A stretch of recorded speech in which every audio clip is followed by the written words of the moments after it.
Oo ba? Ayan guys, yung ulam namin, oh. Kinatay na niya, laki niyan, oh. Oh, laki yan. Oh. Pag inihaw, tigisa tayo nito. Ito yung ano, may mga pinheads na siya. Ayan na. Isang linggo lang, may ulam na kami. Inulit ko ang video ko. Ayan. Yun oh. Oh, mamaya, picnic kami dito. Ganyan lang ang buhay. Papaksiwin yan. Ito naman, ginagatungan ko. Dahil, ano, magluluto na.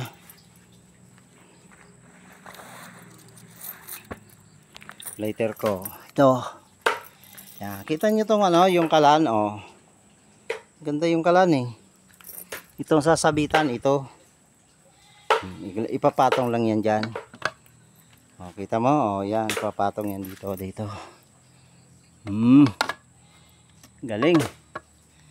Tapos, ito naman ang apoy. Ayaw mag-apoy. Bakit kaya? Goma naman to. Oh, yan oh. Mag-apoy din. Paapuyin ko ng husto para hindi siya namamatay. Bihira, kanina pa ako nag-aapoy niyan. Basa daw. Hindi naman basa ito eh. Goma eh. Oh, ayan. Sige, pumasok ka diyan sa silong para masunog mo yung kahoy. Oh, yan. Nag-apoy na.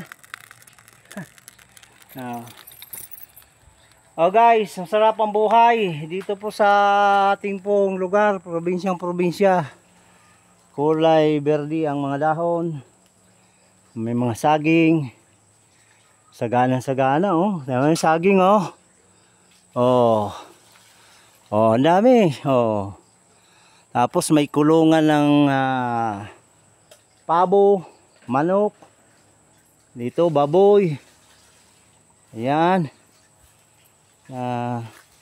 Titignan nyo to, saging. Oh, laking saging yan oh. Oh, haba oh.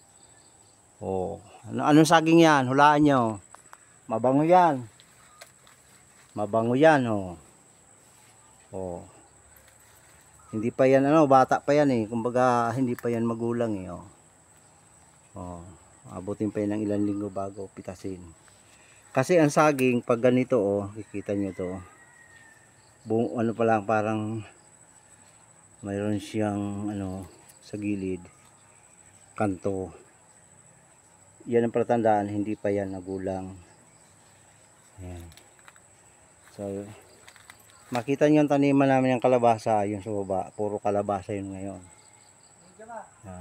Ha? Medyo mo ako, Arnay. Ha? Medyo makita nila. Gusto kong ipakita sa inyo. Pwede palang kalabasa sa bundok pa. Pwede pala yung kalabasa. Oo, sabi ng pinsan ko.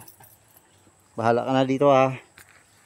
Bibidyohan ko yun ha. Ito yung lighter oh. Pwede palang kalabasa sa bundok Yeah. pa. Saka sagana dito sa tubig. Tubig lang. Pero Oo. May tubig namin oh. Oh. Nako, pag nasira yan, hirap na hirap kami kaayos niyan. Meron kaming talong. Kita mo tong talong na ito oh. Meron kaming mga gabi. Oh, may mga wild din na ampalaya. Kita mo dito talaga naman. Kaya ako gusto ko dito eh. Meron kaming mushroom doon. Pakita ko nga lang itong kalabasa. Ayun, lawak ng kalabasa ni Lino ah.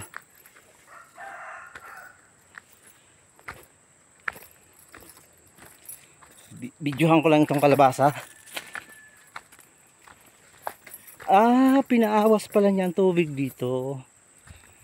Oo. Dito, oh. Ito ang bukid ko dati na tinatamnan. Pero dahil full time na ako sa gawain ng Lord, iniwan ko na, si Lino na ngayon ang tanim. Oh. Talagang maganda ang ano niya, oh. Ganda ng tubo, oh. Oh. Oh. Marunong talaga siya magtanim. Ako talaga hindi.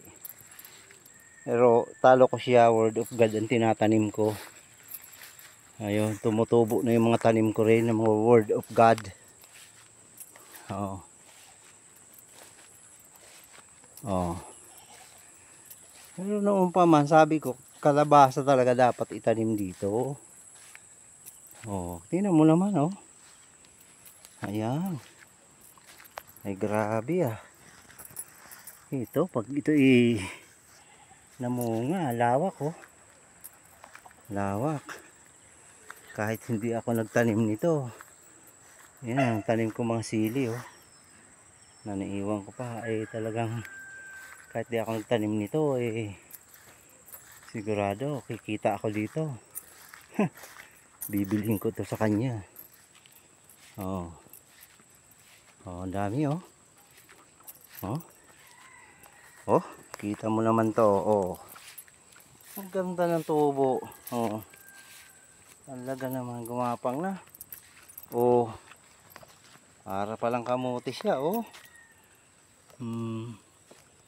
Gumapang na. Tapos doon ang tanim niya doon ay talong. Ayan.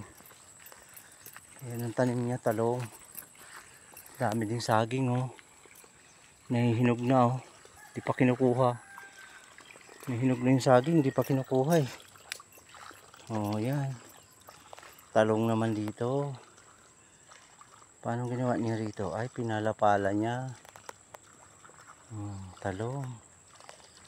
Ay, talaga. Ito talaga ang ang linya ng pinsang kong ito. Nagtanim talaga. Kaya nga dinadalaw ko siya para naman magkaroon kami ng ito, kahit di ako nagtanim nito, pag ito nag-boom, ako rin magbibinta niyan, kikita din ako. So, mabuti pa yun, eh. Silang taga-tanim, ako na lang ang magbibinta. Oh. Ganda. Ayan. Oh. Linya ko kasi business siguro, kaya hindi dito. Kaya ako na magbibinta niyan. So, pero nakaka-relax din na nakita mo na yung dati mong ginagawa dito sa bukid, ginagawa ng pinsan ko ngayon. At nakita mo na magandang tanim, may pag-asa. Yun. Dumalaw po ako ngayon dahil may mushroom ako dyan na kinukulture. Yun naman ang sa akin, mushroom. So guys, magandang umaga. Huwag po ninyong kakalimutan mag-like, mag-subscribe, and suportahan niyo po itong channel. Dahil kahit papaano po may maitutulong naman po ito sa inyo. Paano ba magtanim at paano ba mag-culture ng mushroom. So yun. Yan. Yan. Nakakapagod. Oh. Hanggang dito na lang. Good morning.